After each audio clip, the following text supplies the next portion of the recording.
Hello दोस्तों, मैं प्रदीप शुक्ला आपका स्टडी अड्डा में बहुत बहुत स्वागत करता हूं। उम्मीद करते हैं आप अच्छे होंगे, स्वस्थ होंगे और आपकी तैयारी, आपकी पढ़ाई बहुत ही बेहतरीन तरीके से चल रही होगी। तो आज मैं आपके लिए लेकर के हाजिर हूं CUET का प्रैक्टिस टेस्ट 6 नंबर का, और इसका जो है ये सेकेंड पार्ट है।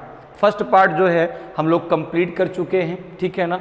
5 प्रैक्टिस टेस्ट आपके ऑलरेडी कंप्लीट हो चुके हैं। ये 6 प्रैक्टिस टेस्ट का सेकेंड पार्ट है। फर्स्ट पार्ट इसका भी कंप्लीट हो चुका है। तो जिन्होंने अभी तक जो है वो सारे प्रैक्टिस टेस्ट सॉल्व नहीं किए हैं, उन सारे वीडियोस को नहीं देखा है, तो एक बार ज़रूर देख लीजिए ताकि आपकी तैयारी बहुत अच्छी हो सके और आप भी CUT में एक अच्छा स्कोर कर सके, ताकि जो आपको कॉलेज चाहिए वो कॉलेज आपको आसानी से मिल सके। तो चलिए आज की क्लास को स्टार्ट करते हैं। ये प्रैक्टिस टेस्ट 6 का आपका सेकेंड पार्ट है। हर एक प्रैक्टिस टेस्ट आपको 2 पार्टों में प्रोवाइड होता है, ठीक है ना, और दोनों पार्टों को मिला करके आपके 25 से 26 क्वेश्चन टोटल आपको प्रोवाइड होते हैं। तो जिन्होंने अभी तक वो सारे प्रैक्टिस टेस्ट सॉल्व नहीं किए हैं, उन सारे वीडियोस को नहीं देखा, तो एक बार जरूर देख लीजिए। तो चलिए आज क्लास को स्टार्ट करते हैं, और आज की क्लास जो है 13th नंबर क्वेश्चन से स्टार्ट होगी, क्योंकि हम लोगों ने फर्स्ट पार्ट में जो है 12 क्वेश्चन सॉल्व किए थे, ठीक है ना। तो आज की क्लास का पहला क्वेश्चन और प्रैक्टिस टेस्ट आपका जो है 6 का 13th नंबर का क्वेश्चन। सबसे पहले क्वेश्चन को रीड करते हैं, फिर क्वेश्चन को सॉल्व करेंगे। तो क्वेश्चन देखिए, कह रहा है कि if x + y - 8/2 equals to x + 2y - 14/3 equals to 3x + y - 12/11, then find the values of x and y respectively. अब यहाँ पर आपको x और y की वैल्यूज बतानी है कि क्या है। तो यहाँ पर देखो, अब आपको बताना कि भाई इन चारों में कौन सा सही ऑप्शन होगा। तो यहाँ पर देखो x + y - 8/2 किसके इक्वल्स में दिया गया है, x + 2y - 14/3 के, और ये किसके इक्वल्स में दिया गया आपका 3x - y - 12/11 के, ठीक है ना। तो यहाँ पर देखो हम सबसे पहले इसको सॉल्व कर लेते हैं। यहाँ पर हमने लिया x + y - 18, ठीक है ना, नहीं -8 -8/2 ठीक है, -8/2, और इक्वल्स टू इसको ले लो आप x + 2y - 14/3, ठीक है ना। अब इसको जरा सॉल्व कर लो, 3 का मल्टीप्लाई इधर कर लो, 2 का मल्टीप्लाई इधर कर दो। तो यहाँ से देखो कितना हो जाएगा आपका, ये हो जाएगा 3x + 3y - 24, 2 का मल्टीप्लाई इधर कर दो तो 2x + 4y माइनस आपका हो जाएगा 28। कितना हो जाएगा, माइनस का हो जाएगा आपका 28। क्लियर है यहाँ तक बात।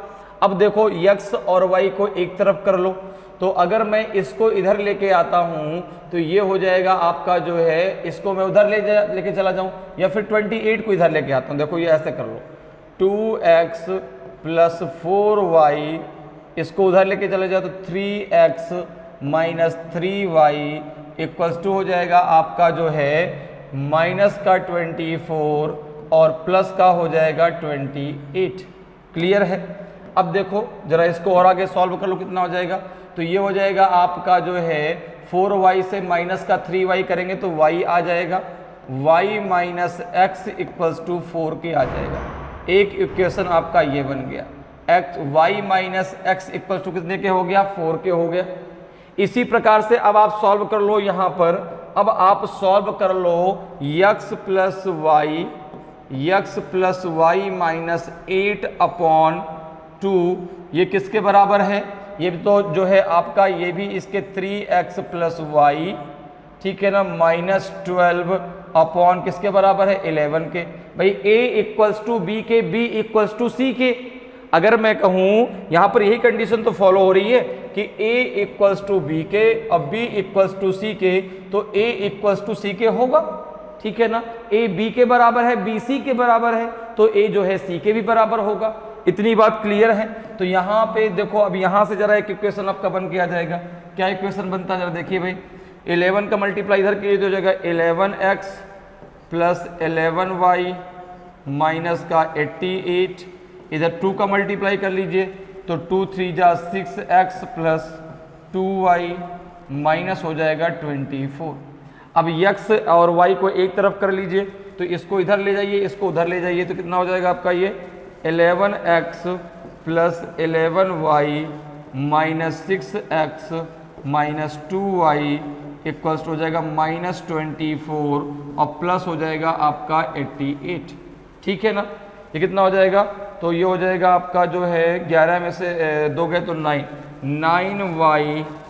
9y plus 5x equals to हो जाएगा आपका जो है 8 में से 4 गया तो 4 और 8 में से 2 गया तो 6, 64 हो जाएगा। अब देखो दो इक्वेशन बन गए, एक इक्वेशन ये है, ठीक है ना, इसको आप फर्स्ट मान लो और इसको आप सेकंड मान लो। दो इक्वेशन है आपके पास, इन दोनों को आप सॉल्व कर लीजिए तो यहाँ से आपको x और y की वैल्यू मिल जाएगी, यहाँ से आपको x और y की वैल्यू मिल जाएगी।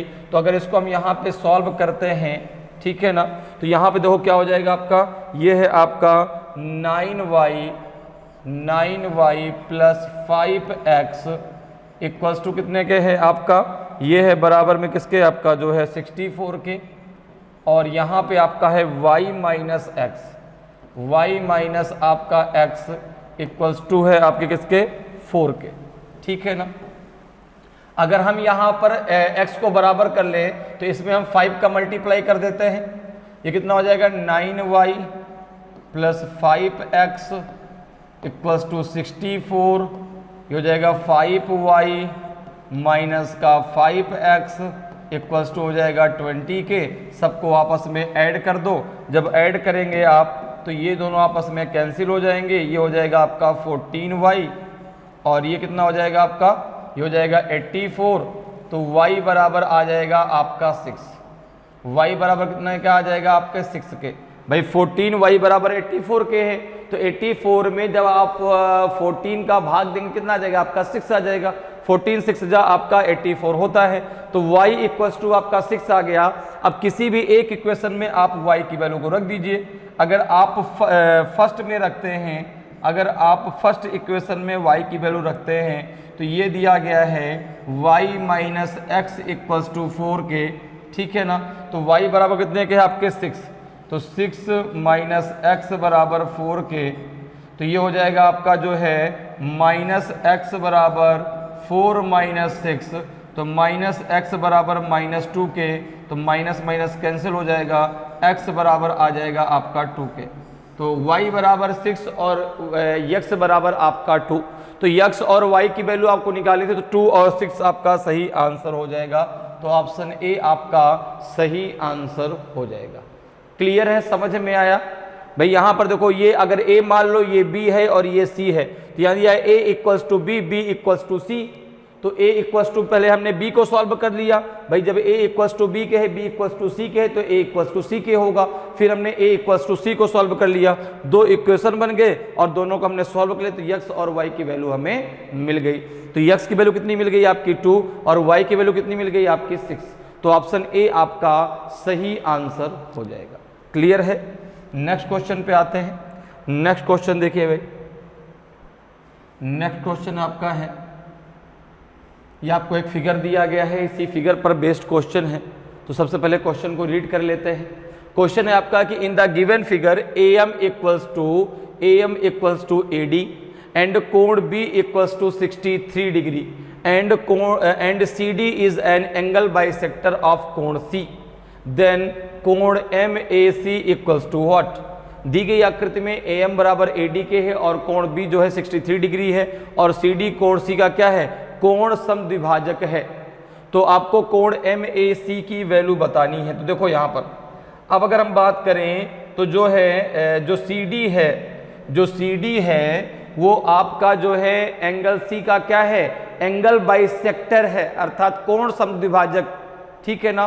तो ये जो है कोण C को दो बराबर भागों में डिवाइड करती है। तो दो बराबर भागों में जब डिवाइड होता है ये, तो अगर देखो अगर आप भाई ये और ये एंगल आपस में क्या है, बराबर है, ये एंगल और ये एंगल आपस में बराबर हैं, तो अगर आप इसको ए मानते हैं तो ये भी आपका ए ही होगा।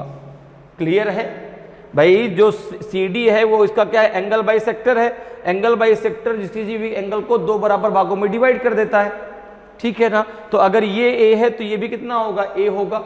क्लियर?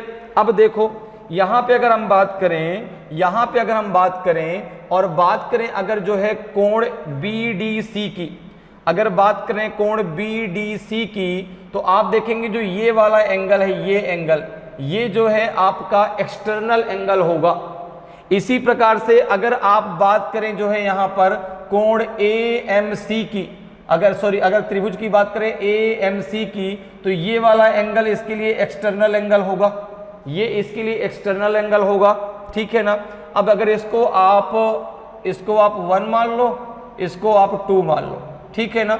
इसको आप 1 मान लो, इसको आप 2 मान लो, और यहां पर हमें निकालना है MAC, हमें ये वाला एंगल फाइंड करना है, हमें ये वाला एंगल फाइंड करना है। इसको हम क्या मान लेते हैं? इसको हम B मान लेते हैं, इसको हम B मान लेते हैं। अब जरा देखो ध्यान से मेरी बात समझना, यहां पे अगर आप ट्रायंगल BDC लेते हैं, अगर आप ट्रायंगल BD और C लेते हैं, तो BDC में जो है आपका एंगल 1 जो है, एंगल 1 इज एन एक्सटर्नल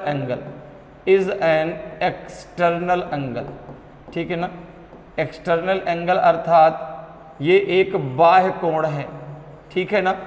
अब जो है एक्सटर्नल एंगल जो है B और C के योग के बराबर होगा। तो यहां पे अगर हम बात करें, तो यहां पे देखो क्या है आपका कोण 1 इक्वल्स टू हो जाएगा ये आपका एंगल 1 क्या है? आपका एक्सटर्नल एंगल है, तो एंगल 1 इक्वल्स टू हो जाएगा आपका कोण B प्लस कोण C, अर्थात 63 डिग्री प्लस आपका ए, ठीक है? यहां तक बात क्लियर है? अब देखो आपके इसमें दिया गया है कि AM और आपका AD आपका इक्वल है। देखो पहले दिया गया कि AM और AD क्या है? बराबर है, ठीक है ना? तो अब यहां पर देखो इसी प्रकार से अगर मैं ट्रायंगल AMC की बात करूं, अगर ट्रायंगल में AMC की बात करूं, तो ट्रायंगल AMC में जो एंगल आपका 2 है, angle 2 is an external angle, ठीक है ना? एक्सटर्नल एंगल, ये इसका एक बाह्य कोण है, ठीक है ना? तो कोण जो आपका 2 है, वो जो है आपका C और इसके एंगल के एडिशन के बराबर होगा। ये कितना है? आपका A, और आपने इस A वाले को कितना माना है? B, तो ये हो जाएगा आपका कोण 2 बराबर A प्लस B के। अब देखिए जब AD और AM बराबर है, ठीक है ना? ये आपको दिया गया है कि AM इक्वल्स टू AD के, तो यहां पर जो है हो जाएगा आपका जो एंगल 1 है वो एंगल 2 के क्या हो जाएगा? बराबर हो जाएगा। जो एंगल 1 है वो एंगल 2 के क्या हो जाएगा? बराबर हो जाएगा। तो यहां पर देखिए एंगल 2 कितना, एंगल 1 कितना है? आपने कहा 63 डिग्री प्लस A, एंगल 2 कितना है? एंगल 2 है आपका जो है आपका A प्लस B, तो A से A कैंसिल हो जाएगा, तो यहां पर आपका आ जाएगा B इक्वल्स टू आपका आ जाएगा 63 डिग्री, B इक्वल्स टू आ जाएगा आपका 63 डिग्री। और B तो आपने माना था, B को आपने जो है एंगल MAC को क्या माना था? A को आपने B माना था, और आपको यही तो निकाला था कोण MAC क्या होगा। तो MAC की जो वैल्यू आ जाएगी 63 डिग्री आ जाएगी, तो ऑप्शन सी आपका सही आंसर हो जाएगा। क्लियर है? ऑप्शन सी आपका सही आंसर होगा। क्लियर? अगले क्वेश्चन पर चलते हैं। अगला क्वेश्चन जरा देखिए भाई, 15 नंबर का क्वेश्चन है। सबसे पहले क्वेश्चन को रीड कर लेते हैं। क्वेश्चन है आपका जो है कि if x is 10% more than y, then y what percent is y less than x। यदि x y से 10% अधिक है तो y x से कितने प्रतिशत कम है? 9:1/11%, 7:1/11%, कि आपका जो है 8:1/11%, कि 10:1/11%। तो यहाँ पर देखो दो हैं, एक x है एक y है, दो लोग हैं x और y, ठीक है ना, एक x है एक y। अब कह रहा है कि x जो है y से 10% अधिक है, ठीक है ना। तो अब यहाँ पर अगर आप y को अगर आप 100 मान लें तो x कितना हो जाएगा, 110 हो जाएगा। भाई 100 का 10% कितना होगा, 10 होगा, और वह उससे 10% ज़्यादा है। तो भाई अगर उसके पास 100 रुपये है तो उसके पास 110 रुपये है, ठीक है ना। तो अगर y को आपने 100 मान लिया तो x हो जाएगा आपका 110। अब कह रहा है कि जो y है वो x से कितना कम है, y जो है x से कितना कम है। तो आपने कहा कि जो है अगर हम बात करें कि यहाँ पर जो है percentage y less than x कितना निकल के आएगा।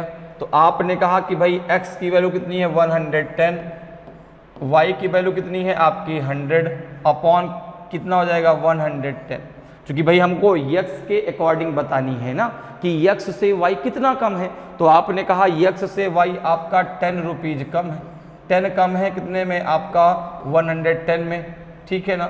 0 से 0 कैंसिल हो जाएगा, 1/11 का मतलब होता है 1/11 का मतलब होता है आपका 9:1/11%। 1/11 को आप डायरेक्ट लिख सकते हैं 9:1/11%। क्लियर है। अगर कभी 9:1/11% आता है तो उसको आप डायरेक्ट लिख सकते हैं 1/11%। क्लियर है, समझ में बात आ रही है। तो 1/11 को आप डायरेक्ट लिख सकते हैं 9:1/11%। अगर आपको नहीं ऐसे डायरेक्ट जो है पता है तो आप यहाँ पे 1/11 इंटू 100 कर सकते हैं, ठीक है ना। 1/11 इंटू क्या हो जाएगा आपका 100 हो जाएगा, और 100 में जब आप 11 का भाग देंगे तो यही आ जाएगा 9:1/11%। तो ऑप्शन ए आपका सही आंसर हो जाएगा। 9:1/11% जो है y x से कम है। भाई y के पास अगर 100 रुपीज़ है तो x के पास 110 है, अर्थात 10 रुपीज़ कम है y किससे, x से। तो x से कम है ना, तो इसलिए आपका कितना आ जाएगा 10/110 आ जाएगा। तो आपका ऑप्शन ए जो है बिल्कुल सही आंसर हो जाएगा। क्लियर है। नेक्स्ट क्वेश्चन पे आते हैं। 16th नंबर का क्वेश्चन है। सबसे पहले क्वेश्चन को रीड कर लेते हैं। क्वेश्चन क्या आपसे पूछ रहा है, ठीक है ना। क्वेश्चन है कि the next number in the sequence 5, 11, 19, 29 is, जो आपको क्रम दिया गया है इसमें आपका जो है नेक्स्ट नंबर क्या होगा, अर्थात जहाँ पे डॉट डॉट लगा है वहाँ पर कौन सा नंबर आएगा। सीक्वेंस आपको दिया गया है 5, 11, 19 and 29, then dot dot dot. अब डॉट की जगह क्या आएगा, 41 आएगा, 55 आएगा, 71 आएगा, कि नन ऑफ दी जाएगा। तो देखो भाई ये तो आपका एक सीक्वेंस क्या दिया गया है, यहाँ पे देखो 5, ठीक है ना, कितना है 5 है, फिर आपका 11 है, फिर आपका 19 है, फिर आपका 29 है, ठीक है ना। तो ये एक सीरीज चल रही है, एक सीक्वेंस चल रहा है। तो अब यहाँ पर देखो अगर आप देखें तो आपको लग रहा है कि नहीं, यहाँ पे जो सीक्वेंस है वो जो है एक सामान्य अंतराल के साथ बढ़ रहा है।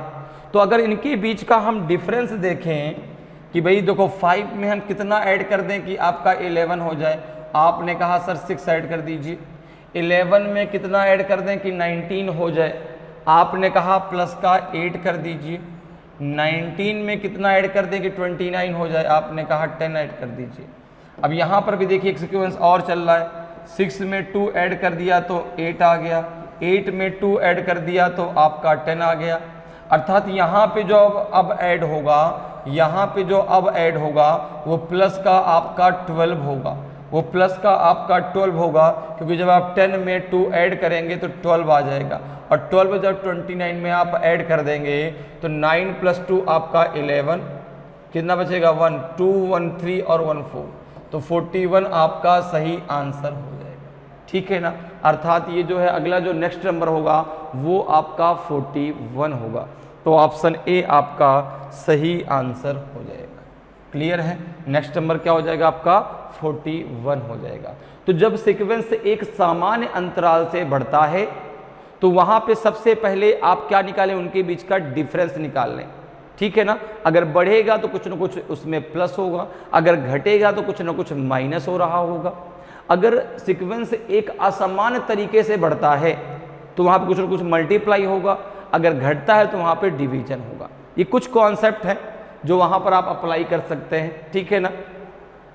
बाकी जो है अगर हम बात सीरीज की करते हैं, ठीक है ना, सीरीज का ही तो सीक्वेंस होता है। अगर सीरीज की करें तो बहुत सारे तरीके हो सकते हैं। मैं कहता हूँ कि नहीं यही तरीका लगेगा, तो ऐसा नहीं, ठीक है ना, बहुत सारे तरीके हो सकते हैं। ठीक है, ये कुछ आसान से कॉन्सेप्ट जिनको आपको पहले अप्लाई करना होता है। क्लियर? चलिए आगे बढ़ते हैं, अगले क्वेश्चन पर आते हैं। अगला क्वेश्चन देखिए भाई, 17 नंबर का क्वेश्चन है आपका। सबसे पहले क्वेश्चन को रीड कर लीजिए। क्वेश्चन क्या कह रहा है? A man bought an article listed at 1500 rupees with a discount of 20% offered on the list price. ठीक है ना, लिस्ट प्राइस या कहीं कहीं मार्क प्राइस लिख के आता है, ठीक है ना, अंकित मूल्य जिसे कहते हैं, ठीक है ना। तो listed price and mark price ये सब एक ही चीजें हैं। क्लियर है? What additional discount must be offered to the man to bring the net price to 1104 rupees. एक आदमी ने अंकित मूल्य पर 20% की छूट के साथ 1500 रुपये में सूचीबद्ध एक वस्तु खरीदी। शुद्ध मूल्य जो नेट प्राइस है वो 1104 रुपीज़ लाने के लिए उसको कितने % की और छूट देनी होगी। ठीक है ना। देखो कह रहा भाई सेलिंग प्राइस जो है उसका कितना है 1500 उसका मार्क प्राइस है, 1500 उसका क्या है मार्क प्राइस है, और 20% मैं इसमें आपको डिस्काउंट दे दूंगा। उसने कहा नहीं यार मुझे तुम जो है 1104 रुपीज़ में इसको दो। तो क्या सोचने लगा कि यार मुझे अब कितना % का और डिस्काउंट इसको देना पड़ेगा। तो यहाँ पर देखो अगर मैं बात करूँ तो इसका मार्क प्राइस कितना है, अर्थात MP कितना है, मार्क प्राइस या लिस्टेड प्राइस कितना है आपका 1500। अच्छा इसमें उसने डिस्काउंट कितना दिया है, इसमें उसने डिस्काउंट कितना दिया, डिस्काउंट मतलब हो गया छूट, डिस्काउंट कितना दिया है 20%। तो मैं अगर बात करूं आपसे कि SP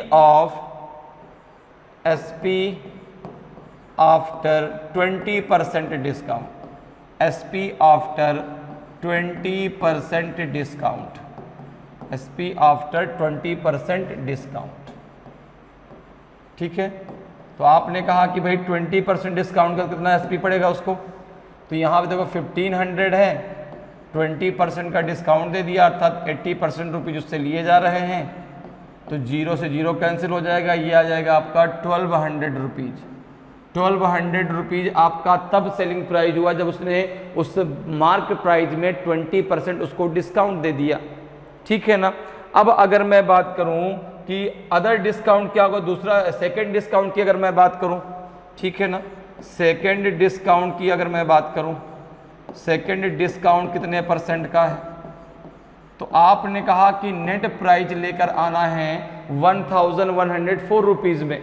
अभी कितना है आपका 1200, अभी कितना है आपका 1200 से आप 1104 को जरा माइनस करिए, कितना आ जाएगा 10 - 4 तो आपका 6 आएगा, यहाँ बचेगा 9 तो 9 आएगा, ये पूरा का पूरा माइनस हो जाएगा। तो 96 रुपीज उसको और कम करने हैं, 96 रुपीज उसको और कम करने हैं। ठीक है ना। तो अगर मैं परसेंटेज डिस्काउंट की बात करूं, अगर मैं डिस्काउंट % की बात करूं, कितने % का उसको डिस्काउंट देना पड़ेगा भाई, 96 रुपीज का उसको डिस्काउंट देना पड़ेगा। ठीक है ना। तो ये तो रुपए में, परसेंटेज में कितना उसको देना पड़ेगा। तो आपने कहा कि 96 रुपीज का डिस्काउंट है, अब वो 1200 पे देगा, अब वो 1200 पे देगा। ठीक है ना भाई, जो 96 रुपीज़ का जो डिस्काउंट दे रहा है वो अब वो 1200, वो 1500 पे नहीं, 1500 पे पहले से वो जो है 20% का डिस्काउंट दे चुका है। अब जो ये डिस्काउंट देगा 96 रुपीज़ का, ये देगा आपका 1200 पे। तो 96/1200 × 100, 0 से 0 कैंसिल हो जाएगा, 12 8 जा 96, अर्थात 8% का दूसरा डिस्काउंट उसको देना होगा नेट प्राइस 1104 रुपीज लाने के लिए। तो 8% आपका सही आंसर हो जाएगा। क्लियर है। तो सेकंड जो डिस्काउंट है वो आपका 8% का होगा। फर्स्ट डिस्काउंट कितने का हो गया आपका 20%। उसने मुझे सेकंड डिस्काउंट कितने परसेंट का देना होगा उसको, तो रुपीज़ में अगर हम बात करें तो 96 रुपीज़ का, और परसेंटेज में बात करें तो जो है 8% का उसको दूसरा डिस्काउंट देना पड़ेगा नेट प्राइस 1104 रुपीज़ लाने के लिए। नेक्स्ट क्वेश्चन पे चलते। देखिए नेक्स्ट क्वेश्चन क्या है आपका, अगला क्वेश्चन 18 नंबर का क्वेश्चन है। क्वेश्चन सबसे पहले रीड कर लेते हैं, क्वेश्चन क्या कह रहा है। क्वेश्चन है कि आपका कि the height of a tower is 50 metre when the sun altitude increase from 30 degree to 45 degree the length of the shadow of the tower is decreased by x metre, find the approximate value of x in metre. एक tower की ऊंचाई 50 metre है, जब सूर्य की ऊंचाई 30 degree से 45 degree हो जाती है तो मीनार की छाया की लंबाई x मीटर कम हो जाती है।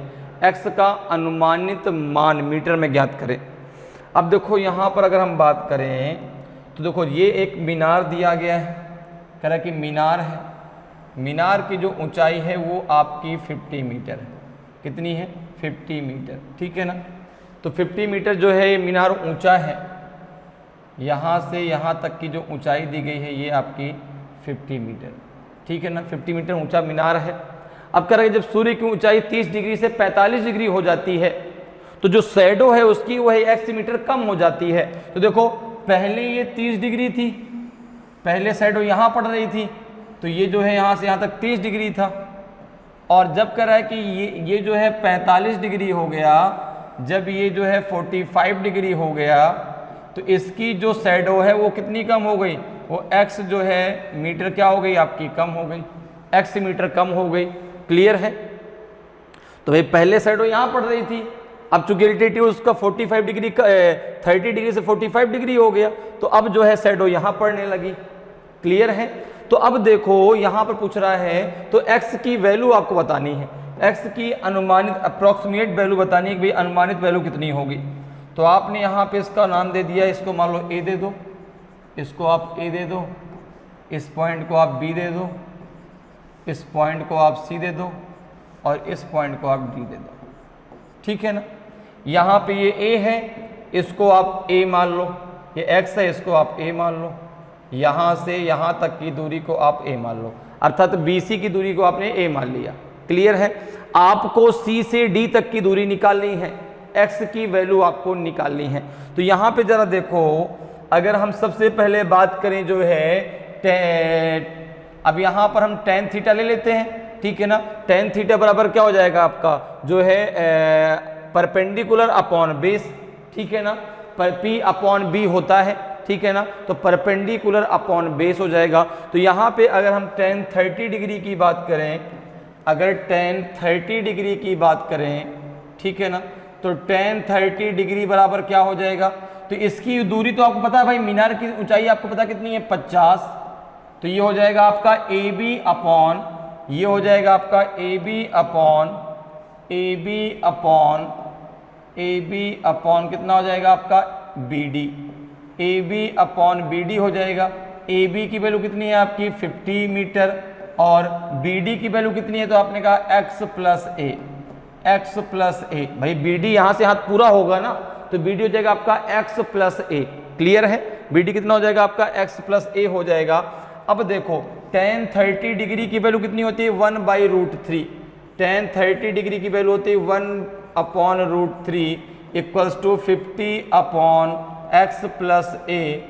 तो यहाँ पे आप लिख सकते हैं x plus a equals to 50√3, x plus a equals to 50√3।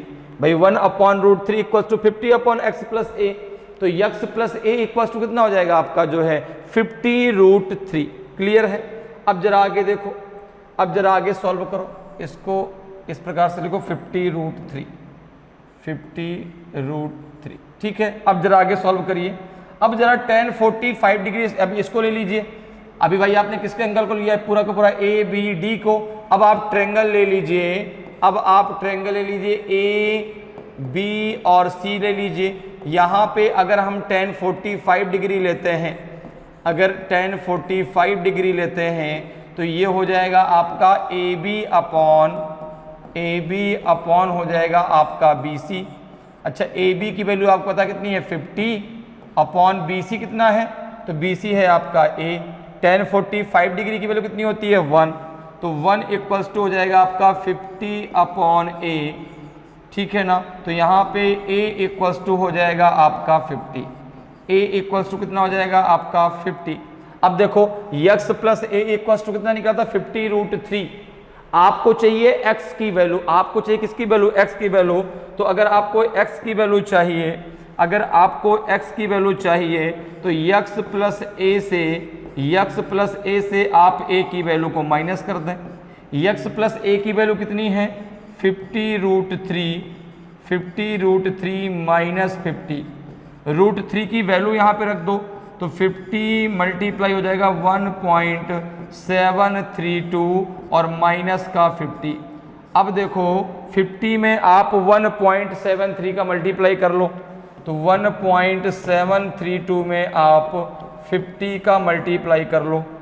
0 5 दूना 10, कितना बचेगा 1, 5 दिया 15 और 1 16, 1 बचेगा 5 7 35 और 1 38, 3 बचेगा 5 कम 5 3 8, ठीक है ना। नहीं कितना हो जाएगा आपका ये 5 7 35, 1 मिनट, 5 दूना 10, 0 1 आपका होल्ड हुआ, 5 दिया 15 1 16, 1 आपका होल्ड हुआ, 5 7 35 1 36, यहाँ पे 36 आएगा ना, और 3 आपका होल्ड हुआ, 5 1 जा 5 5 3 8। अब देखो 3 पॉइंट का 3 अंक है तो यहाँ पे डेसिमल लगा दो तो इसको आप लिख सकते हैं कितना 86.6 माइनस 50, और जब यहाँ इसको माइनस करेंगे कितना आ जाएगा आपका ये 36.6 मीटर आपका आंसर आ जाएगा। और x की वैल्यू ही तो आपको चाहिए थी, तो x प्लस a में से जब a माइनस कर देंगे तो यहाँ पे x की वैल्यू आ जाएगी कितनी आपकी 36.6 मीटर। तो ऑप्शन बी आपका सही आंसर हो जाएगा। क्लियर है, कितनी आ जाएगी 36.6 मीटर। क्लियर, समझ में आया। पहले एल्टीट्यूड आपका 30 डिग्री था तो शैडो यहाँ पड़ रही थी, बाद में 45 डिग्री हो तो शैडो यहाँ पड़ गई, अर्थात x मीटर वो कम हो गई, ठीक है ना, पहले से आपको दिया गया है। तो जब ये x मीटर कम हो गए तो भाई ये x है तो इसको हमने a मान लिया। तो सबसे पहले हमने एंगल ले लिया ABD, और ABD में हमने क्या ले लिया tan थीटा। tan थीटा बराबर होता है आपका जो है परपेंडिकुलर अपॉन बेस। परपेंडिकुलर आपको पता है, परपेंडिकुलर जो टावर की ऊंचाई वो आपको दी गई 50 मीटर, ठीक है ना। तो 50 अपन क्या हो जाएगा x प्लस a, यहाँ से यहाँ तक की पूरी दूरी होगी ना, तो BD कितना हो जाएगा x प्लस a। तो यहाँ से x प्लस a की वैल्यू मिल गई, यहाँ से आपको a की वैल्यू मिल गई, x प्लस a से आपने a की वैल्यू को माइनस कर दिया। √3 की वैल्यू होती है 1.732, ये हमने कैसे दिया, √3 की ये वैल्यू होती है 1.732, उसमें उसका मल्टीप्लाई कर दिया, आंसर आ गया आपका 36.6 मीटर। क्लियर है। नेक्स्ट क्वेश्चन पर आते हैं। नेक्स्ट क्वेश्चन देखिए भाई, क्वेश्चन नंबर 19 है आपका, क्वेश्चन नंबर 19 है आपका। सबसे पहले क्वेश्चन को रीड कर लीजिए। क्वेश्चन है कि if x plus y minus z का whole of square plus y plus z minus x का whole of square plus z plus x minus y का whole of square equals to 0, then what is the value of x plus y plus z. तो बहुत ही आसान सा question पूछा गया, बताइए भाई इसकी वैल्यू क्या होगी, √3 होगी, 3√3 होगी कि 3 होगा कि 0 होगा। तो यहाँ पर देखिए आपको दिया गया है कि x प्लस वाई, आपको दिया गया है x plus y, x plus y minus z का whole of square plus y minus y plus z minus x का होल ऑफ स्क्वायर। फिर आपको दिया गया है जो है यहाँ पे, फिर दिया गया है आपका जो है plus z plus x minus y का whole of square equals to 0 के है, ठीक है ना। तो हम यहाँ पे देखो क्या है, it is possible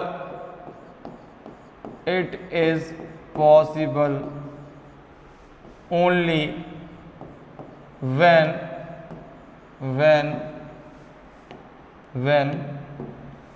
x plus y minus z equals to 0, y plus z minus x equals to 0, minus x equals to 0 and z plus x minus y equals to 0 के हो। अब देखो इन तीनों को जरा ऐड कर लो, इन तीनों को जरा ऐड कर लीजिए। X plus y minus z plus y plus z minus x plus z plus x minus y equals to कितने में हो जाएगा? 0 के हो जाएगा। ठीक है ना। तो यहाँ पे देखो, यहाँ पे देखिए ज़रा, इस जेड से ये जेड कैंसिल हो जाएगा और यहाँ पे वाई है, इसको ऐसे लिख लो ताकि कोई कन्फ्यूजन ना हो। ये वाई है तो एक वाई भी तो कैंसिल होगा, कौन सा? देखो ये वाई से ये वाई कैंसिल हो जाएगा, ये एक्स से ये एक्स कैंसिल हो जाएगा। तो यहाँ पे देखिए क्या बचेगा आपका? X plus y plus z equals to 0 के, और यही तो आपको निकालना था। तो x plus y plus z की वैल्यू कितनी हो जाएगी? आपकी 0 हो जाएगी। क्लियर है? बात मेरी समझ में आ गई भाई? ये वैल्यू आपको दी गई थी, ये तभी पॉसिबल है जब कब हो जाए? X plus y minus z equal to 0 के, y plus z minus x equal to 0 के, z plus x minus y equal to 0 के। अब इन सबको जरा आपस में ऐड कर दीजिए। तो जब सबको आप ऐड करेंगे तो x plus y plus z equal to कितने के आ जाएगा? 0 के। और इसी की वैल्यू तो आपको पता नहीं थी, तो x plus y plus z की वैल्यू हो जाएगी आपकी 0। तो ऑप्शन डी आपका सही आंसर हो जाएगा। क्लियर है? चलिए नेक्स्ट क्वेश्चन पर आते हैं। नेक्स्ट क्वेश्चन देखिए आपका 20th नंबर का क्वेश्चन। सबसे पहले क्वेश्चन को रीड कर लेते हैं, क्वेश्चन क्या कह रहा है, और फिर क्वेश्चन को सॉल्व करते हैं। क्वेश्चन है आपका कि the worth of a machine depreciates by 3% in first year, 5% in second year and 7% in third year. If current worth of machine is 1,71,399 rupees, then what was the worth 3 years ago. एक machine के मूल्य में पहले वर्ष में 3%, दूसरे वर्ष में 5% और तीसरे वर्ष में 7% की कमी हो जाती है। यदि मशीन का वर्तमान मूल्य आपका जो है 1,71,399 रुपये है, तो 3 वर्ष पहले मूल्य क्या था? 1,90,000, 1,96,000, 2,21,000 की 2 लाख। तो यहाँ पर देखिए आपको जो है ये जो है मूल्य दिया गया है, ये प्रेजेंट मूल्य है, और ये जो है हर ईयर, ठीक है ना, हर ईयर ये इसका मूल्य क्या होता है? घटता गया। पहले फर्स्ट ईयर में कितना घटा आपका? 3%, दूसरे में कितना घटा? 5%, तीसरे में कितना घटा? 7%। तो आपसे पूछा गया कि शुरुआत में, ठीक है ना, शुरुआत में इसका मूल्य कितना था? ये तो आपको जो है इतना घटने के बाद इतना मूल्य दिया गया है। तो यहां पर आपको मूल्य बताना है 3 ईयर्स एगो इसका मूल्य क्या था, जब जो है इस मशीन को बेचने के लिए रखा गया, उस समय पर मूल्य कितना था? पहले वर्ष 3% घटाया गया, फिर 7%, नहीं फिर 5% और फिर आपका जो है 7%। तो यहाँ पे अगर देखें तो फर्स्ट ईयर कितना घटा? फर्स्ट ईयर कितना आपका मूल्य घटा? तो आपने कहा ये आपका 3% क्या हो गया? डेप्रिसिएट्स हो गया, अर्थात घट गया। कितना बचा? तो आपने कहा 100% कोई भी चीज़ होती है, 100 में 3% घट गया, अर्थात 97% यहाँ बच गया। फिर देखो, फिर कह रहा है कि अगले नेक्स्ट ईयर, सेकेंड ईयर कितना घटा? सेकेंड ईयर, तो आपने कहा सेकेंड ईयर कितना घट गया? तो यहाँ पे घट गया 5%। कितना? 5%। भाई कोई भी चीज़ 100% होती है तो 100 में से 5% आपका माइनस हो गया, अर्थात अब ये बचा 95%। फिर थर्ड ईयर में, थर्ड ईयर में अगर हम थर्ड ईयर की बात करें, थर्ड ईयर कितना घटा आपका? 7%, ठीक है ना। तो थर्ड ईयर में कितना घट गया? थर्ड ईयर में कितना घट गया आपका? 7%। 7% घट गया तो 100 माइनस 7 ये हो जाएगा 93%। कितना हो जाएगा? 93%। तो अगर हम बात करें कि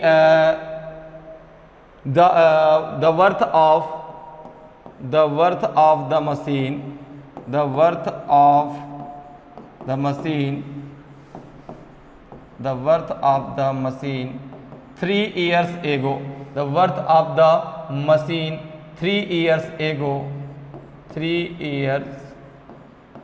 years ago कितना हो जाएगा? तो देखो अभी मूल्य कितना है, प्रेजेंट में कितना है आपका, तो ये है आपका जो है 171,399, ठीक है ना। अब देखो पहले साल कितना घटा आपका जो है 97%, तो ये हो जाएगा आपका अब जो है वर्थ आप मान लो W, ठीक है ना, या P मान लो, ठीक है ना, P इंटू कितना हो जाएगा 97/100, फिर घटा जो है कितना आपका 5% हो जाएगा 95/100, फिर आपका घटा 7 कितना हो जाएगा आपका 93/100, ठीक है ना। तो P इक्वल्स टू कितना हो जाएगा, P इक्वल्स टू हो जाएगा आपका 171,399 इंटू 100 और इंटू 100 हो जाएगा, ठीक है ना। इसको और नीचे जरा लिख लेते हैं ताकि आपको कोई कन्फ्यूजन ना हो, ठीक है ना। यहाँ पे हो जाएगा आपका P इक्वल्स टू 171,399 इंटू 100 और इंटू 100 अपॉन हो जाएगा आपका जो है 97 इंटू 95 इंटू हो जाएगा आपका 93। इसको ज़रा सॉल्व कर लिए कितना आ जाएगा, कितना आएगा, यहाँ पे हो जाएगा आपका जो है 5 से कैंसिल कर दो, 5 19 जा 95 और 5 2 जा 20 हो जाएगा, 9 से इसको कैंसिल करो, 9 9 जा होता है 171, अब 3 में 9 का भाग जाएगा नहीं तो 0 आ जाएगा, 9 2 जा 38 बचेगा 1, 9 1 जा 9। अब जरा 97 का भाग दे दो इसमें, तो 9 9 जा 81 होता है, 9 9 जा 81, अगर हम 97 का भाग दे दें किसमें 9021 में कितना आएगा जरा देखो भाई, तो यहाँ पे हो जाएगा 9 9 जा 81, 9 7 जा 30, 9 7 जा 63, 6 आपका होल्ड हुआ, 9 9 जा 81 और 6 हो जाएगा आपका 87, कितना बचेगा आपका ये, 12 में से 3 गया तो 9, 8 में से 7 गया तो 1, ये हो जाएगा 191, तो 9 2 जा 18 होता है, तो कितना हो जाएगा आपका ये 2 7 जा आपका हो जाएगा कितना हो जाएगा नहीं 9 3 जा कितना हो जाएगा 27 हो जाएगा ना, ठीक है, कहीं गड़बड़ हो गया देखो जरा भाई, यहाँ पे जगह आपका 12 में से यहाँ पे 2 आएगा ना, यहाँ पे 2 आएगा, 1 मिनट रुकिए, यहाँ पे गलती है 2 आएगा, क्योंकि यहाँ पे भाई 9 बचेगा ना, तो 9 में से 7 गया 2 बचेगा, तो ये हो जाएगा आपका 9 2 जा कितना हो जाएगा आपका 9 2 जा 18 और 9 3 जा 27, 3 टाइम जाएगा, 3 7 जा 21, 2 आपका होल्ड हुआ, 3 9 जा 27 टू 29, पूरा का पूरा कैंसिल हो जाएगा, अर्थात जब 97 से आप इस वैल्यू को कैंसिल करेंगे, 97 से जब आप इस वैल्यू को कैंसिल करेंगे तो ये 93 टाइम जाएगा, 93 से 93 कैंसिल हो जाएगा और ये वैल्यू आ जाएगी 2 0 और 2 0 ये और 2 0 ये, तो 2 लाख आपका सही आंसर हो जाएगा। अर्थात 3 इयर्स एगो जो है मशीन की जो वर्थ थी, अर्थात मशीन का जो मूल्य था वो आपका 2 लाख रुपए था। पहले वर्ष 3% गिरा, फिर 5%, अब फिर 7%, अब उसका मूल्य 1,71,399 रुपये रह गया है। तो यहाँ पे ऑप्शन हो जाएगा, ऑप्शन डी आपका सही आंसर हो जाएगा। क्लियर है? तो 3 इयर्स एगो जो है मशीन की जो वर्थ थी, मशीन का जो प्राइस था वो आपका 2 लाख था। नेक्स्ट क्वेश्चन पे आते हैं। ठीक है, हम देखो इसको आप डायरेक्ट यहाँ पे कर सकते हैं, ये तो मैंने आपको एक एक स्टेप बताया है। क्वेश्चन आया आप डायरेक्ट करिए, ठीक है ना। तो यहाँ पे जो है इतना मूल्य दिया गया है, ठीक है ना।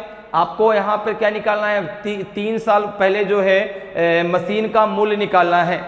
तो जितना परसेंट घटा तो पहले 90, तो ये डायरेक्ट स्टेप आपको यहाँ पे करना है, ठीक है ना। ये तो मैंने आपको एक एक स्टेप बताया है, आपको डायरेक्ट यहाँ पे इसको कर लेना ताकि डायरेक्ट आप वहाँ पे कर सकें, ठीक है ना। आपको ये सब करने की जरूरत नहीं है वहाँ पर, ठीक है। ये तो मैंने आपको समझने के लिए बताया है सारी चीज़ें, ये नहीं कि आप वहाँ पर आए तो इस प्रकार से करें फिर इस प्रकार से, ऐसा नहीं, आप डायरेक्ट यहाँ से करेंगे, ठीक है। चलिए आगे बढ़ते हैं, अगले क्वेश्चन पर आते हैं।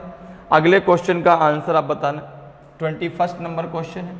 सबसे पहले क्वेश्चन को रीड कर लेते हैं। क्वेश्चन आपसे पूछ क्या रहा है। क्वेश्चन है कि A, B and C invested capitals in the ratio 9:4:3 and the time period of their investment being in the ratio 7:6:9. Find the ratio of their profits.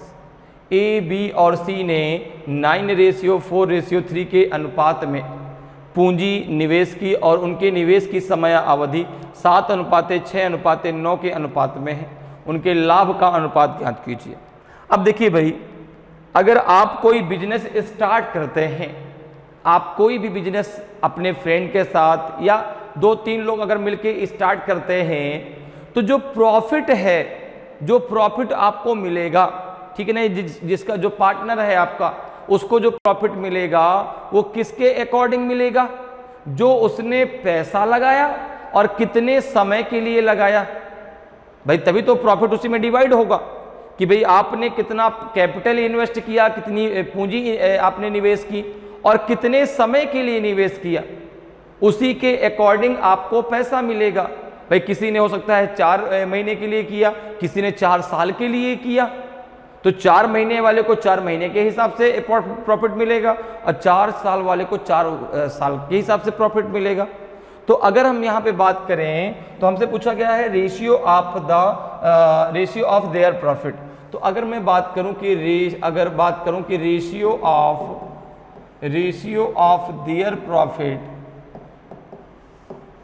Their profit तो क्या हो जाएगा? ये हो जाएगा आपका ratio of the investment capital, ratio of the capital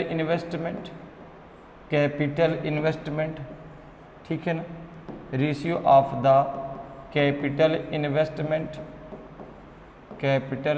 investment multiply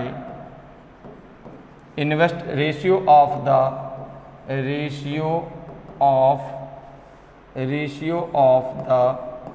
investment period,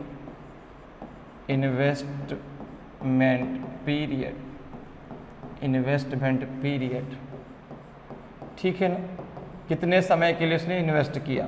तो यहाँ पे अगर हम कैपिटल की बात करें, ठीक है ना, अगर इन्वेस्टमेंट कैपिटल की बात करें, अगर हम यहाँ पे बात करें इन्वेस्टेड कैपिटल की रेशियो की बात करें, तो इन्वेस्टेड कैपिटल का रेशियो क्या दिया गया है आपका?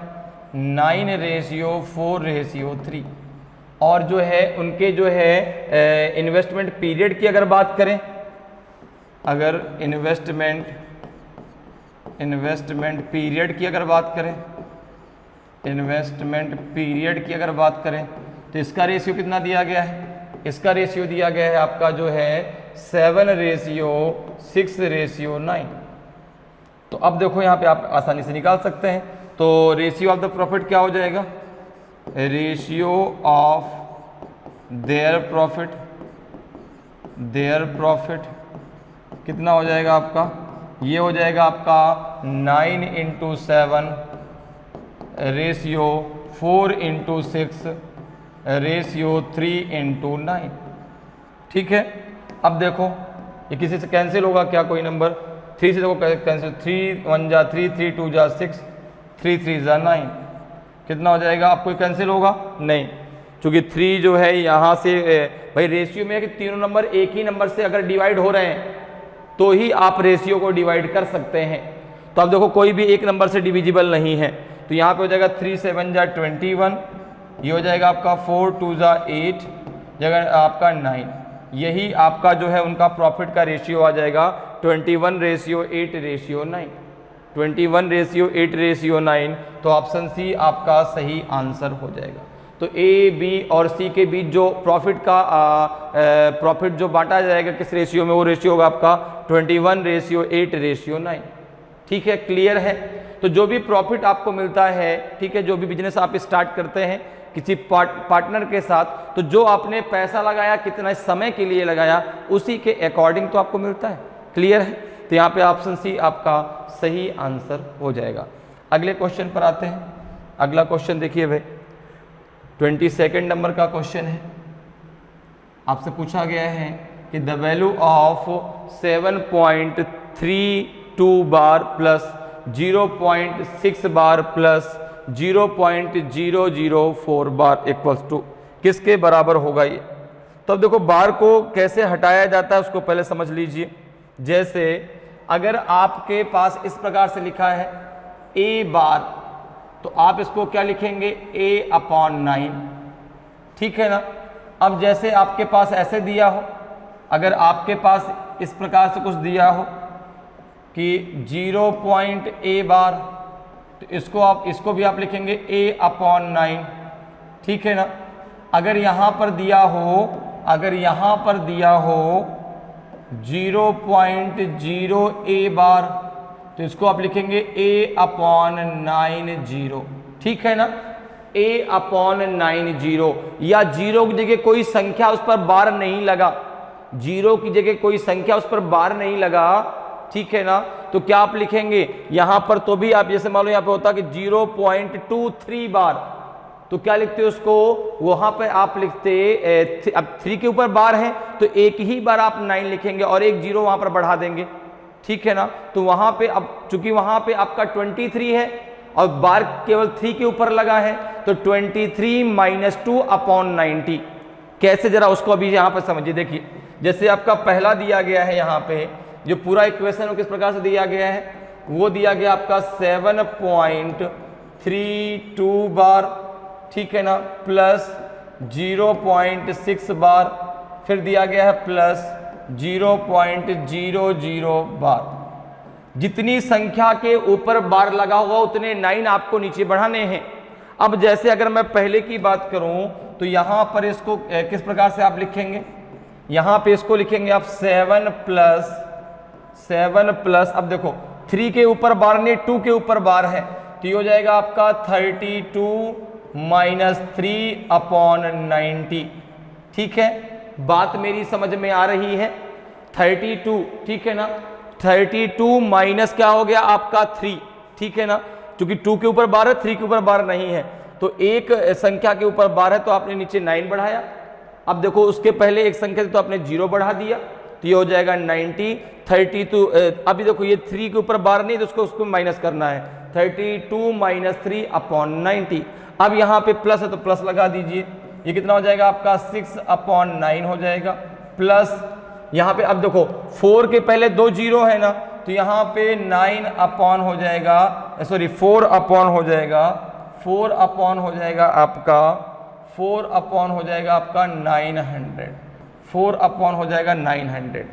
बात मेरी समझ में आ रही है, जितने अंकों के ऊपर बार है उतने ही 9 आपको नीचे बढ़ाने हैं, ठीक है। तो कैसे बार को हटाना है समझ में आया।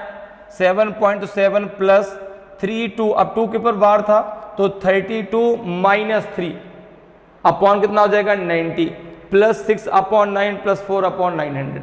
अब जरा इसको सॉल्व करके कितना आ जाएगा, इसको जब आप सॉल्व करेंगे तो ये हो जाएगा आपका 7 प्लस हो जाएगा 29/90 प्लस 6/9 प्लस 4/900।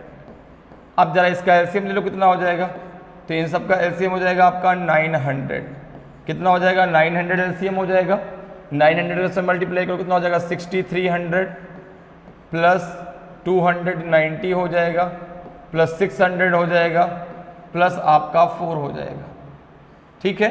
क्योंकि भाई यहाँ पे 9 है तो ये आपका 90, तो कितना हो जाएगा, सॉरी यहाँ पे 9 है तो एक बार तो 100 तो 600, यहाँ पे 90 है तो 10 तो 290, सबको जरा ऐड कर लो भाई, 4000 तो लास्ट में 4 आ जाएगा। फिर कितना है आपका, फिर सेकंड में यहाँ पे आ जाओ 0 तो यहाँ पे 9 आ जाएगा। फिर आप थर्ड पे आ जाओ, 6 और 2 कितना हो जाएगा आपका 8 और 3 कितना हो जाएगा आपका 11, तो 1 आ जाएगा, 1 आपका होल्ड हुआ, 6 और 1 हो जाएगा आपका 7194/900। अब 900 का आप भाग दे दीजिए 7194 में, जरा भाग दीजिए भाई, देखो कितना आता है। तो 900 का हम भाग दे लेते हैं, किसमें भाग देना है 7194 में, कितनी बार जाएगा तो 9 7 जा 63 होता है, 9 8 जा 72 होता है, तो ज़्यादा हो जाएगा 72, तो 7 टाइम जाएगा, तो ये 6300 आ जाएगा।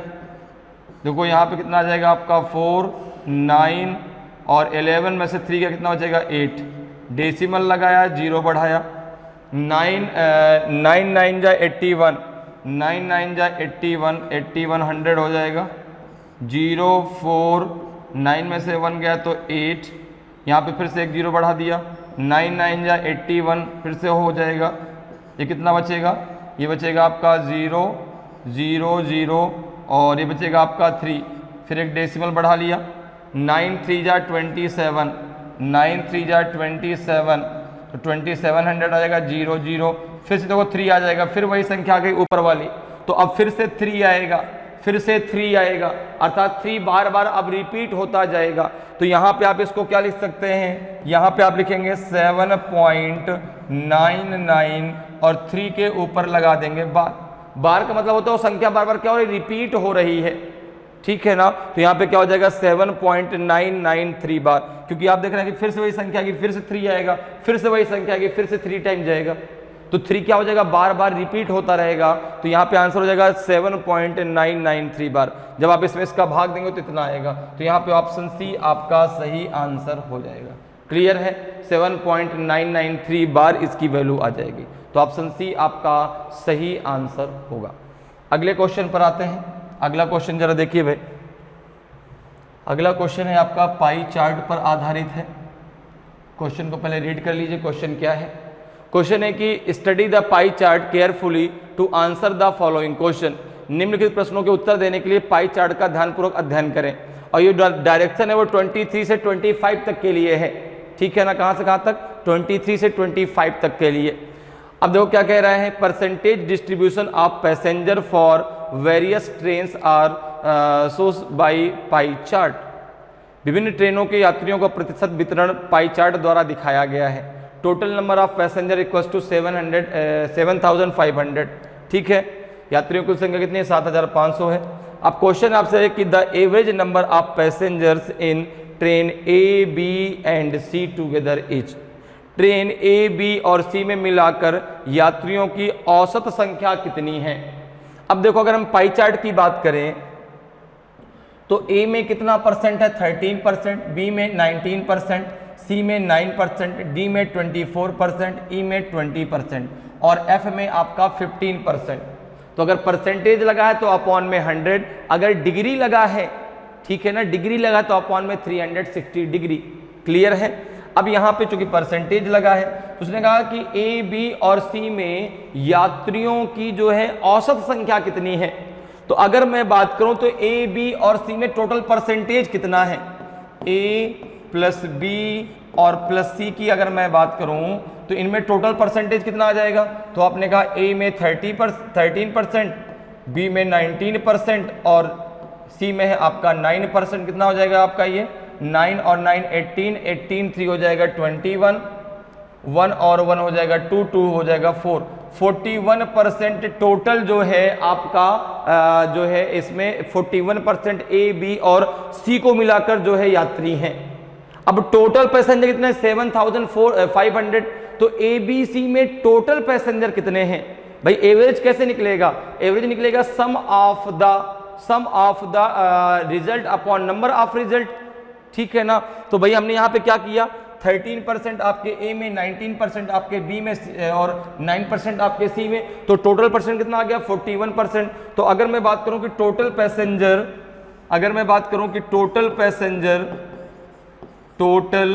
Passenger in A B and C, total passenger, ठीक है ना, इन ए बी एंड सी, तो आप कहेंगे इन तीनों को मिला के 41% है। टोटल पैसेंजर आपके 7400 हैं, तो यहाँ पे 41% इसका निकालो कितना आ जाएगा, 0 से 0 कैंसिल हो जाएगा, कितना हो जाएगा। और देखो यहाँ पे आपको निकालना है एवरेज, यहाँ पे आपको निकालना है average number of passenger in train A B and C.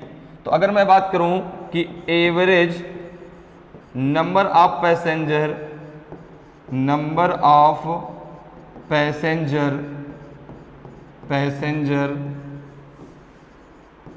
In train A B and C, train A B and C, तो कितना आ जाएगा आपका total number of passenger upon number of जो नंबर ऑफ क्या हो जाएगा आपका ट्रेन, ठीक है ना, total number of passenger upon number of train. तो यहाँ पे टोटल नंबर ऑफ पैसेंजर कितने निकल के आपके 75 इंटू 41 और नंबर ऑफ ट्रेन कितनी है 3, तो 3 से जरा इसको कैंसिल करो कितना आ जाएगा, तो 3 से जब कैंसिल करेंगे तो 25 आ जाएगा, 25 का 41 में मल्टीप्लाई कर लो, 25 मल्टीप्लाई 41, तो 25 1 जा 25, 2 आपका होल्ड हुआ, 25 4 जा 100 और 2 हो जाएगा 102, 2 हो जाएगा आपका 102, तो 1025 आपका सही आंसर हो जाएगा, 1025 आपका सही आंसर हो जाएगा। तो ट्रेन ए बी और सी में मिलाकर जो एवरेज नंबर ऑफ पैसेंजर हैं वो है आपके 1025, ऑप्शन ए आपका सही आंसर होगा। क्लियर है। अगले क्वेश्चन पर आते हैं। अगला क्वेश्चन देखिए भाई, अगला क्वेश्चन है आपका जो है, अगला क्वेश्चन भी इसी पाई चार्ट पर बेस्ड है।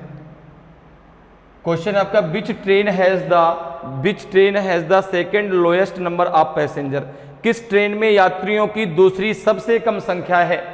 तो भाई जिस ट्रेन में पैसेंजर का परसेंटेज कम होगा उसी में सबसे कम संख्या होगी, ठीक है ना। तो अगर आप बात करें तो देखो यहां पर ए का कितना है, तो आपने कहा ए का 13% है, बी का कितना है, तो बी का आपने कहा 19% है, सी का कितना है, तो ये आपका 9% है, और आपका जो है डी कितना है 24%, डी कितना है 24%, और आपका ई कितना है, तो आपने कहा 20%, और एफ कितना है 15%। तो अब एक चीज देखिए भाई, जिसमें परसेंटेज कम होगा उसी में नंबर ऑफ पैसेंजर भी कम होंगे। तो सबसे कम किसमें है, सबसे कम लोएस्ट की बात अगर करें, अगर हम लोएस्ट की बात करें तो वो तो सी में आएगा, वो तो सी में आएगा क्योंकि सी में 9% है। और यहां पे पूछ रहा है कि सेकंड लोएस्ट कौन सा है, तो अगर मैं सेकंड लोएस्ट की बात करूं तो वो ए आएगा।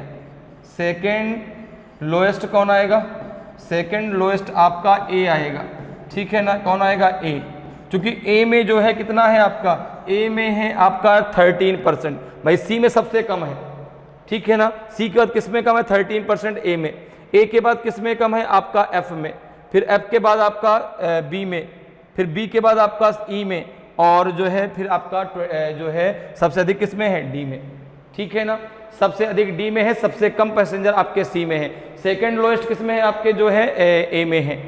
क्लियर है। तो ए आपका सही आंसर हो जाएगा, तो ऑप्शन ए बी आपका सही आंसर होगा। भाई परसेंटेज ही तो आप निकालेंगे ना, तो जिसका परसेंटेज कम होगा उसमें जो है सबसे कम पैसेंजर होंगे, तो सबसे कम सी में, उससे कम ए में, ठीक है ना। सबसे अधिक जो है आपका किस में है डी में, सबसे अधिक किस में है डी में। क्लियर है। आगे बढ़ते हैं, अगले क्वेश्चन पर आते हैं। ये आज की क्लास का लास्ट क्वेश्चन है, ठीक है ना, ये आज क्लास का लास्ट क्वेश्चन है, 25 नंबर का क्वेश्चन है। क्वेश्चन को पहले रीड कर लीजिए। क्वेश्चन आपका उसी पाई चार्ट पर आधारित है। क्लियर। क्वेश्चन कह रहा है कि if in train D 30% of the passenger are male and 25% are children, then what is the number of female in that train. यदि ट्रेन डी में 30% यात्री पुरुष हैं और 25% बच्चे हैं, तो उस ट्रेन में महिलाओं की संख्या कितनी है। तो यहाँ पर देखो, अगर हम बात करें तो यहाँ पे ट्रेन डी में कितने परसेंट पैसेंजर हैं, 24%। तो अगर मैं बात करूँ कि टोटल पैसेंजर, अगर मैं बात करूँ कि टोटल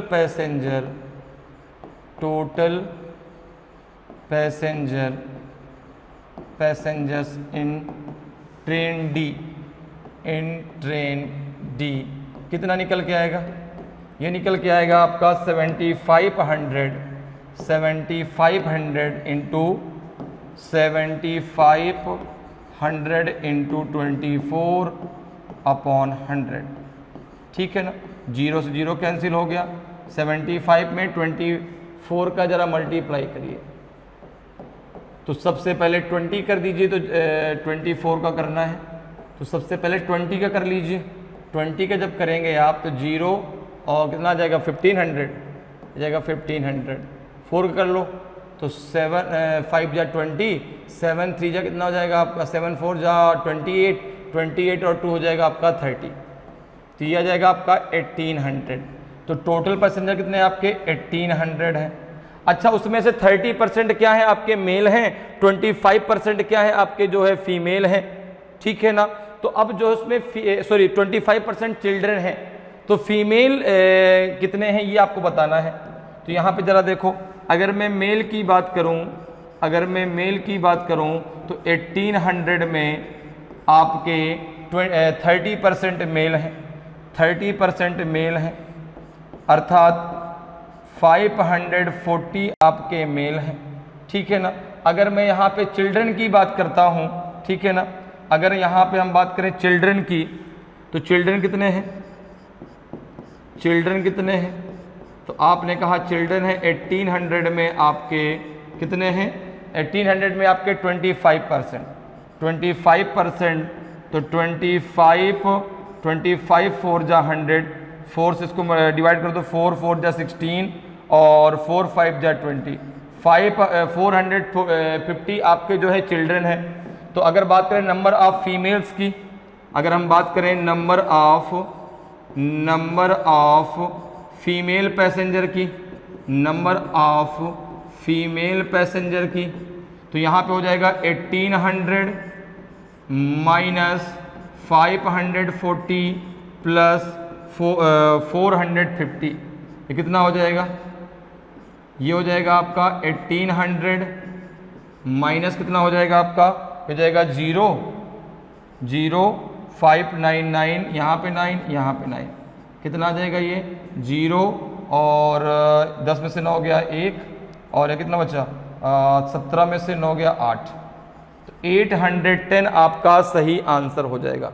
तो उस ट्रेन में जो है महिलाओं की संख्या कितनी है 810 है। क्लियर है, महिलाओं की संख्या कितनी है आपकी 810 है। भाई ये तो टोटल मेल और फीमेल हो गए, मेल और आपके जो है क्या हो गए चिल्ड्रन को मिला कितना हो गया आपका 990 हो गया। तो नंबर ऑफ फीमेल कितना आ जाएगा आपका 810 आपका आ जाएगा। तो ऑप्शन सी आपका सही आंसर हो जाएगा। तो इस प्रकार से आप बहुत आसानी से मैथ के क्वेश्चनों को सॉल्व कर सकते हैं। उम्मीद करते हैं कि आज की क्लास आपको बहुत अच्छे से समझ में आई होगी, आपके सारे कॉन्सेप्ट बहुत अच्छे से क्लियर हुए होंगे। तो अगर आज की क्लास आपको अच्छी लगी हो, आज का वीडियो आपको अच्छा लगा हो और अभी तक आपने वीडियो को लाइक नहीं किया तो वीडियो को लाइक ज़रूर करें। अगर आप नए हैं और अभी तक आपने चैनल को सब्सक्राइब नहीं किया तो चैनल को सब्सक्राइब जरूर कर लें, ताकि आपको क्लास की जानकारी समय समय पर मिलती रहे और आपकी तैयारी बेहतरीन तरीके से चलती रहे। तो आज के लिए इतना ही, फिर मिलेंगे। जय हिंद, जय भारत।